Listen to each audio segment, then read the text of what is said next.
Hey, what's up YouTube? Welcome to my review of the Cold Steel Hudson Bay Tomahawk. You are at the We All Juggle Knives channel.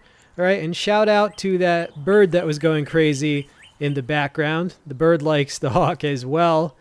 As you can see, this Tomahawk has a hammer surface opposite the blade. It is based on the classic Hudson Bay pattern axe. Right? You could think of it as a mini version of that type of axe or packable version. It is 22 inches in overall length. The steel is 1055 mid-carbon steel.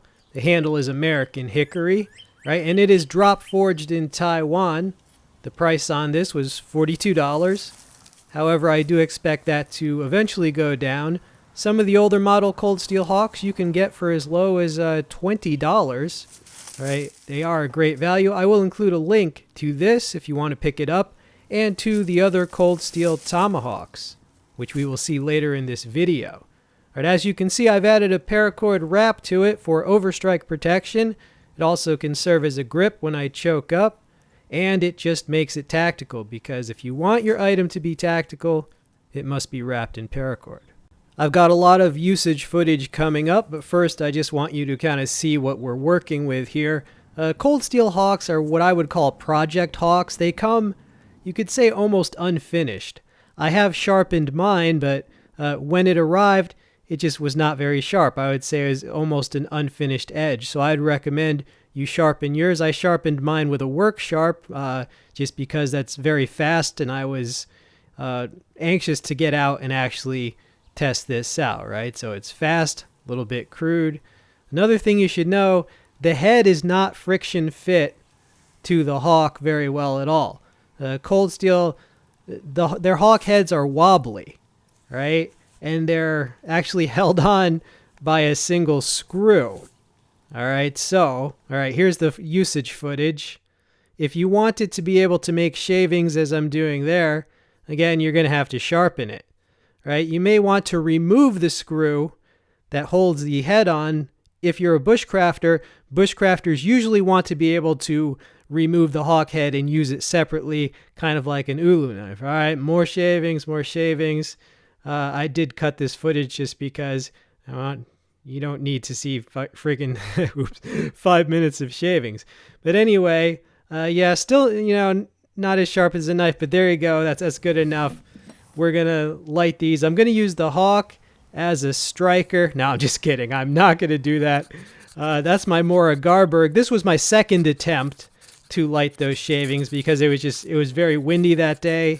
And I also have the psoriatic arthritis in my hand, so maybe I'm not the best to do this, but I'm all you got, man. I'm the pilot here.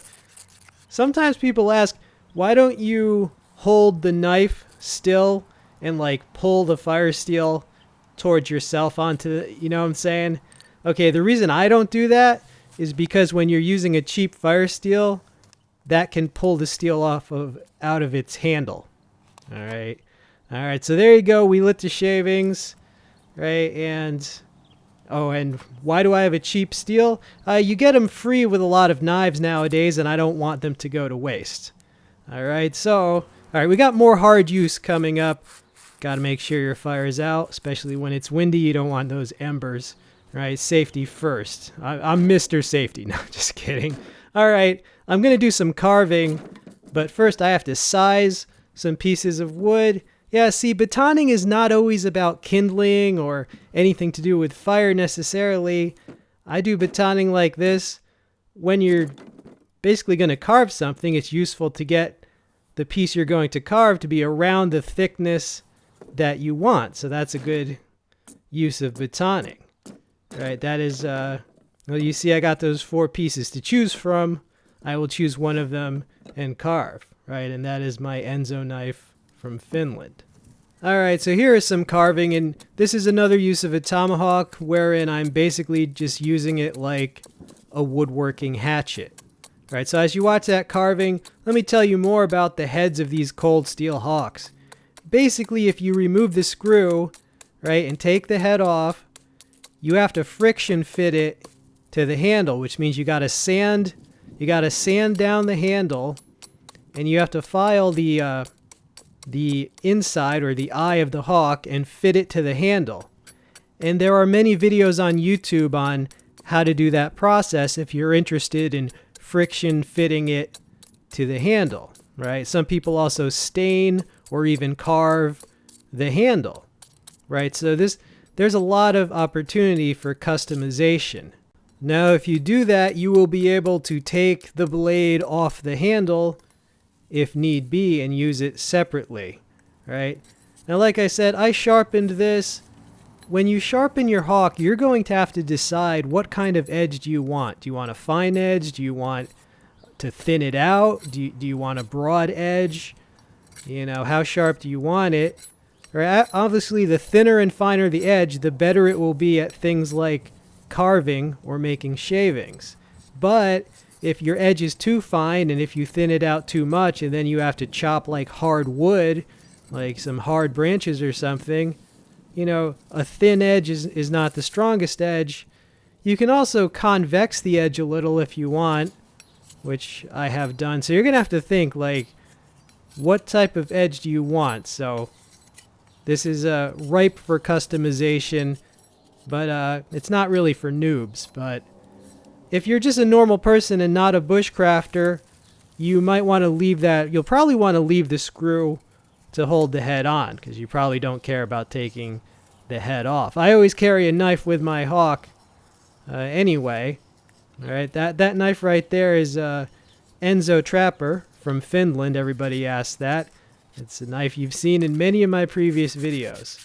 All right, hitting it with sandpaper to smooth it out because not a necessary step, but hey, I got the time and I might as well show you the entire process.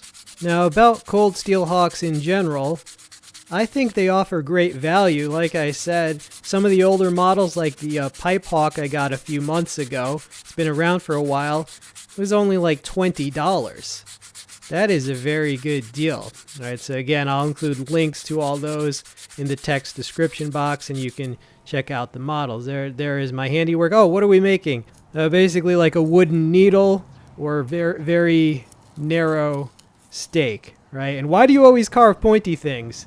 Because it's the easiest to carve, and you know there's a lot of time pressure. I have a lot of other stuff I have to fit into the video. All right, so you see that freshly dug grave there? No, just kidding. That is not a grave for Fluffy. That's my digging area. Whenever I get a knife or other tool that's supposed to be able to dig, I just dig a little in that patch. But here we're demonstrating the hammer function of the hawk. Now, I do prefer a hammer surface like that instead of a spike, which you get on some hawks. Even though the spike is a cool weapon and it's vicious, you know, a hammer and a blade are also a weapon, so I don't really need the spike for my hawk to be deadly, so I do prefer the utility of that hammer surface. All right, harder use. Now, if you really want to tackle a log of that size, it would be better to use a full-sized axe, right? But nonetheless, if you're going to spend your hard-earned money on this hawk, you want to know that it can kind of take a beating, right? So I'm going to wail on this. People want to see, people want that confidence that, you know, their hawk can take a little, I wouldn't say abuse, but can take an ass kicking. There you go. So we're woodpeckering a divot into that log, the log of truth, the stump of consequences. All right, so there you go. So it was able to hack out a divot and not really any worse for wear, so the hawk is pretty durable. All right, splitting. Boom, there you go. For all those people who don't like batoning, you don't have to baton. Just buy a hawk and you can split with it. And using it, you know, it can do hatchet duty. And now watch this. See, that piece of wood was kind of twisty and weathered. It resisted. Yes, it resisted my powers, but it could not resist forever, as you will see when the rage is unleashed. It was eventually conquered. And another twisty piece of wood. Now, I split a lot of wood. This is like kind of like a highlight reel. This clip is from previous session with the same hawk. That's the most difficult piece of the session earlier in the day. I figured I'd show you the hardest piece just because it was I could see it was kind of twisty and weathered and warped, but I count that as a success because it's split enough that I can pull it apart with my hands. So the bottom line is that this does pretty well at the splitting function. There is all the wood that I split with this hawk, and it is no worse for wear, right? And that other, there's another pile behind it, but look at how twisted some of those were, and you can see knots in some, right? And that other pile, I split those with this hawk as well, right? So yeah, it's a very good splitter. Here's a comparison with my other cold steel Tomahawks. All right, let's go through these in case you don't know which is which. Trail Hawk, Hudson Bay Hawk, Rifleman's Hawk.